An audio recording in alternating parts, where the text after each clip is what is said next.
મને સવારની નાસ્તાની જે રીલને જે તમે પ્રતિસાદ આપ્યો છે, જે પ્રેમ આપ્યો છે, એટલા બધા ડીએમ આવ્યા છે મારી પાસે કે મેમ હવે સવારનો નાસ્તો શું કરી શકાય એ પણ જણાવી દો તમે.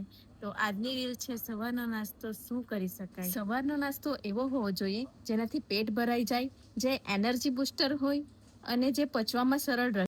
જેમાં પહેલું છે પૌવા, જે ઝડપથી બને, પચવામાં સરળ રહે.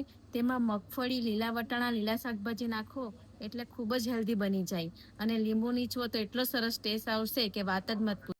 બીજું છે મૂગ દાળનો ચીલા, એટલે કે મૂગ દાળના પૂડા.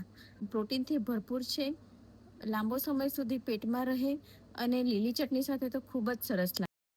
ત્રીજો ઓપ્શન છે ઉપમા, રવાથી બનતો સૌથી સરળ અને હળવો નાસ્તો.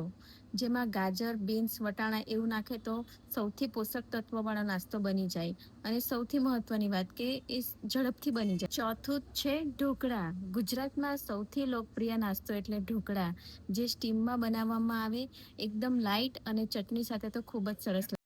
પાંચમું છે ગામડાનો સૌથી લોકપ્રિય અને એકદમ જ સામાન્ય નાસ્તો. વિચારો જો શું હશે?